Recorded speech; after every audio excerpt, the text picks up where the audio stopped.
প্রচণ্ড গরমে আপনাকে আরাম দেবে এমন একটা ড্রিঙ্কস, যেটা হলো তরমুজের ড্রিঙ্কস, যেটা আমরা খুব সহজেই অনেক অল্প কিছু উপকরণ দিয়ে তৈরি করে নিতে পারি এবং এটা তৈরি করাটাও খুবই ইজি। তো প্রথমে যেটা লাগছে, এখানে অবশ্যই প্রথমেই তরমুজ লাগবে। তরমুজগুলোকে ছোটো বা মাঝারি যে কোনো সাইজেরই কেটে নিতে পারেন। তো আমি একটু বড় করে কেটে নিয়েছি। এখন এগুলোকে আমি ব্লেন্ডার জারে দিয়ে দিলাম। ব্লেন্ডার জারে দেওয়ার পরে এর মধ্যে আমি এখন মিক্স করব কিছু পরিমাণ চিনি। এখানে যেহেতু তরমুজটা অনেক মিষ্টি থাকে, তাই চিনিটা আপনারা আপনাদের স্বাদ অনুযায়ী দিয়ে দিবেন। আমি এখানে অল্প পরিমাণ চিনি দিয়ে দিলাম, 2 চামচের মতন চিনি দিয়ে দিলাম। তারপর আমি এখানে বিট লবণ দিয়ে দিলাম। এখানে আমি হাফ চামচের মতন বিট লবণ দিয়ে দিলাম। আর এখানে আপনারা স্বাদ অনুযায়ী সাদা লবণটাও দিয়ে দিতে পারেন। তো আমি শুধু বিট লবণ দিয়েই তৈরি করেছিলাম। তারপর এখন আমি এটাকে ব্লেন্ড করে নিলাম।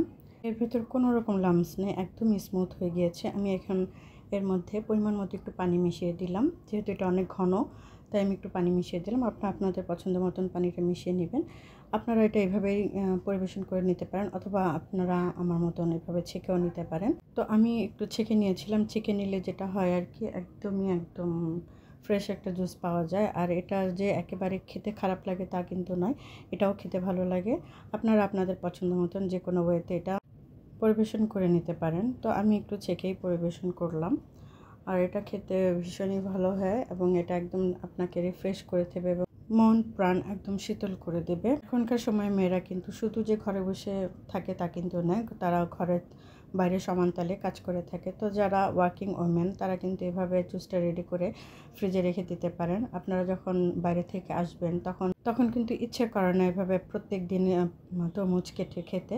তো আপনারা এভাবে একবার যদি তৈরি করে রাখেন, তাহলে কিন্তু আপনারা প্রতিদিনই একটু একটু করে খেয়ে নিতে পারেন এবং আপনাদের একটা বাইরে থেকে আসার পর যে একটা রিফ্রেশমেন্ট দরকার, এটা খাওয়ার পর কিন্তু আপনাকে একদম তরতাজা মনে হবে এবং রিফ্রেশ মনে হবে। তো এই কাজটা আমি বেসিক্যালি করে রাখি, কারণ প্রতিদিন তরমুজ কাটা আমার জন্য একটু টাফ হয়ে যায়, আমার খুবই বিরক্ত লাগে। তাই আমি দেখা যায় যে যখনই সময় পাই, একটু বেশি করে কেটে নিয়ে এভাবে আমি জুস করে রেখে দিই, যেটা যখন ইচ্ছা তখনই আমি খেয়ে নিতে পারি এবং আমার এটা ভালো লাগে। তাই আমি এই কাজটা সবসময় করে থাকি। তো আপনারাও যদি সময় স্বল্পতার কারণে এভাবে আপনারা করে নিতে পারেন। তো আইডিয়াটা আপনাদের কাছে কেমন লাগলো এবং এই জুসটা আপনাদের কাছে কেমন লাগে, অবশ্যই কমেন্ট সেকশনে জানিয়ে যাবেন। আমার তো ভীষণই ভালো লাগে এবং আমি যখন অনেক সময় রান্না করি, তখন আমার ভীষণ গরম লাগে, তখন মনে হচ্ছে যে আমি একটু ঠান্ডা পানি খাই, তখন কিন্তু আমি জুসটা বের করে অনায়াসে খেয়ে নিতে পারি। সাথে সাথে এটা আমাকে একদম রিফ্রেশ করে তোলে এবং আমাকে এনার্জেটিক করে তোলে। তাই আমার মতন যারা অনেকে গরমে একটু পেরেশানি হয়ে থাকেন, তো এভাবে ড্রিঙ্কসটা রেডি করে রাখলে যে কোনো মুহূর্তে আপনাকে এটা প্রশান্তিও এনে দেবে এবং আপনাকে রিফ্রেশ করে তুলবে।